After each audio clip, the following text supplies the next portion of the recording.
মারামারি কোপাকুপি আছে না নাই? হাজার হাজার মানুষকে আমরা মেরে ফেলি, দ্বিধাবোধ করি না। এই যুদ্ধ আমরা চাই না, আমরা চাই শান্তি। চিল্লায় বলেন আমরা কি চাই? আমরা যুদ্ধ চাই।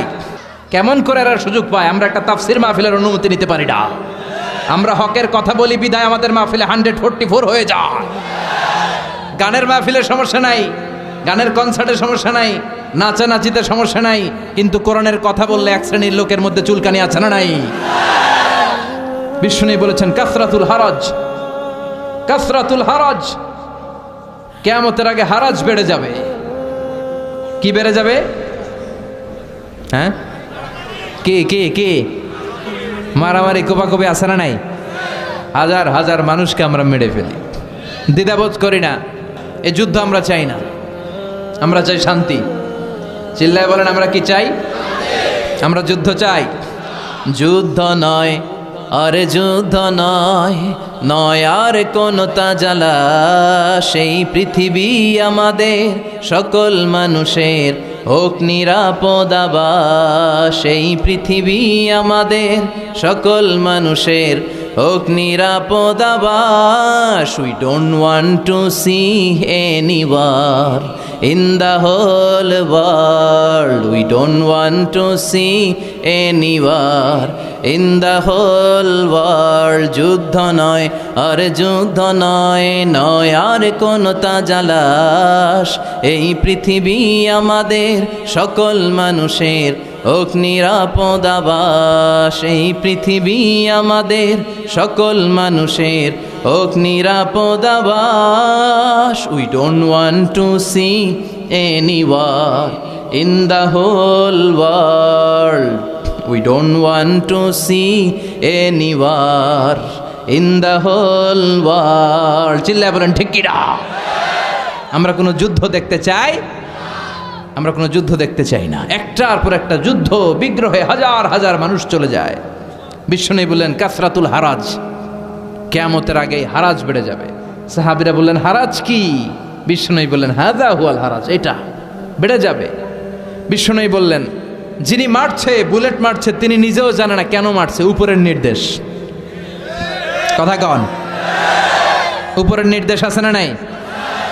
বুলেট মেরে দিচ্ছে, কেন মেরে দিচ্ছে, ওর অপরাধটা কি, এটাও জানার প্রয়োজন বোধ করে না। উপরের ফোন এসেছে, শুট করে মেরে ফেলে আছে না নাই? শুট করে গুম করে ফেলে আছে না নাই? ক্রস ফায়ার করে ফেলে আছে না নাই? কেন মারলো সেটাও জানতে চায় না। বিশ্বনবীর বাণী, কিয়ামতের আগ দিয়ে শুট করা হবে, হত্যা করা হবে, মেরে ফেলা হবে, কেন মারলো সে জানে না।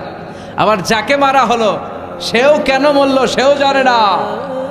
রাস্তা দিয়ে হেঁটে যাচ্ছে, ধরে নিয়ে গুম, ধরে নিয়ে খুন, ছুরি মেরে দুনিয়া থেকে বিদায়, এরকম ঘটনা এদেশে আছে না নাই? কেন মারলো, কেন হত্যা করা হলো, কেন রক্তপাত করা হলো, কেন অন্যায়ভাবে তার জীবন হরণ করা হলো সে নিজেও জানে না। তার মানে বিশ্বনবী যা বলেছেন তার প্রতিটা অক্ষরে অক্ষরে মিলে যায় কি যায় না? আমাদের বাংলাদেশে এই দৃশ্য আছে না নাই? অন্যায়ভাবে হত্যাকাণ্ড আছে না নাই? কথার সাথে হুবহু মিলে যায়। আমানতের খেয়ানত আছে না নাই? সাহাবীরা বললেন কাইফা ইদাআতুহা ইয়া রাসূলুল্লাহ, আমানতের খেয়ানত কেমন করে হয়? বিষ্ণু বললেন ইদা উসিদাল আমরু ইলা গায়রি আহলিহি ফান্তাযিরিস সাআ, যাকে যেই চেয়ারে বসানো হবে সে যদি ওই চেয়ারে বসার যোগ্য না হয়, আর যদি তারে ওই চেয়ারে বসিয়ে দেয়া হয়, তখনই কিয়ামত হয়ে যাবে।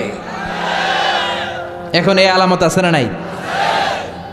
আমি যদি আজকে কোরআন না জানতাম, কোরআন জানি না, হাদিস জানি না, কথা বলতে জানি না, আমারে প্রধান বক্তা, এটা কিয়ামতের আলামত হবে না? যিনি মসজিদের সভাপতি হওয়ার যোগ্য তারে না বসিয়ে, যার নামাজ নাই, যার ওযু নাই, যার রোজা নাই, তারা যদি বসিয়ে দেওয়া হয়, এটাই কিয়ামতের আলামত। চিল্লা এখন ঠিক কিনা? সভাপতি হওয়ার যোগ্যতা নেই সভাপতি, সেক্রেটারি হওয়ার যোগ্যতা নেই। মসজিদের সভাপতি সেক্রেটারি তো সে হবে যার সাথে মসজিদের আলাকাত বেশি, যে মসজিদরে ভালোবাসে, যে সিজনাল নামাজি না, 5 ওয়াক্ত নামাজ আসার চেষ্টা করে, যে মুয়াজ্জিন না থাকলে নিজে ঝাড়ু দিয়ে মসজিদ পরিষ্কার করে দেয়।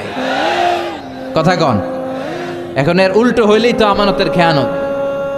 যে শিক্ষক হওয়ার যোগ্যতা রাখে না, এরা যদি প্রাইমারি স্কুলের প্রিন্সিপাল বানায় দেন, দেশের অবস্থা কি হবে?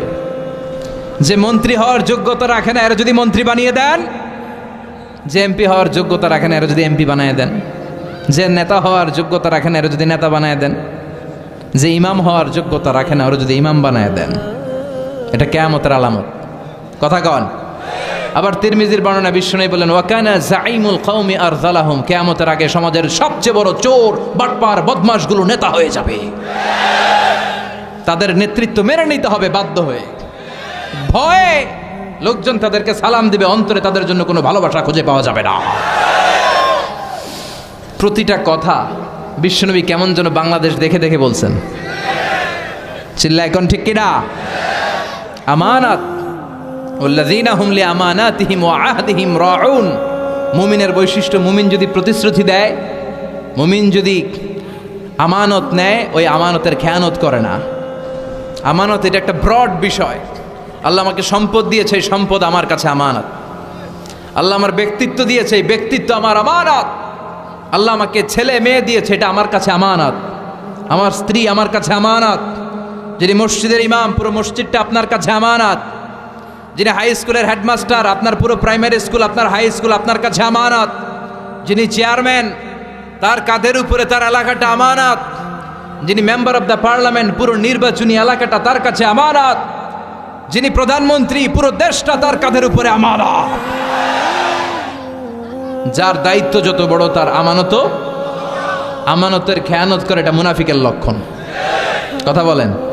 বিশ্বনবী বললেন, একটার পর একটা আমানতের খেয়ানত হতে থাকবে সমাজে। আমরা জাহান্নামের দ্বার গোড়ায় চলে এসেছি, কিয়ামতের দ্বার প্রান্তে চলে এসেছি। একটার পর একটা আমানতের খেয়ানত আছে না নাই? এজন্য আমাদের যার কাঁধে যে আমানত আছে, ওই আমানত আমরা রক্ষা করতে হবে। চিল্লা এখন ঠিক কিনা? আমানতের খেয়ানত মুমিন কখনো হতে দিতে পারে। তার মানে আমানতের এই খেয়ানত সমাজে আছে না নাই? সব জায়গায় আমানতের খেয়ানত। আল্লাহ আমরা যেন আমিন হতে পারি। বিশ্বনবী ছিলেন আস-সাদিক আল আমিন, সত্যবাদী, আমানতদার।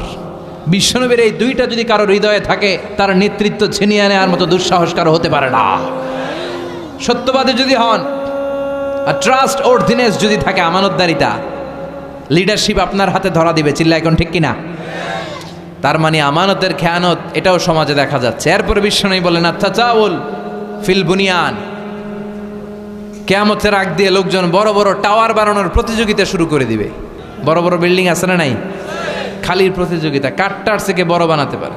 ওর 2 তলা তো আমার লাগবে 5 তলা, ওর 5 তলা আমার চাই 10 তলা। কিন্তু ও তাহাজ্জুদ পড়ে, আমারও পড়া লাগবে, এই চিন্তা নাই। ও যাকাত দেয়, আমারও যাকাত দিতে হবে, এই চিন্তা নাই। People will start to compete in constructing high-rises building in the cities. লোকজন সমাজে বড় বড় টাওয়ার। সৌদি আরবে দেখেন বিশাল টাওয়ার, জমজম টাওয়ার। দুবাইতে দেখেন বুর্জ আল খলিফা। চায়নাতে আছে সাংহাই টাওয়ার। একটার পর একটা টাওয়ার বানানোর প্রতিযোগিতায় মানুষ লিপ্ত হয়েছে। তার মানে বিশ্বনবী যা যা বলে গিয়েছেন, তার হুবহু প্রমাণ আমাদের সমাজে আছে না নাই?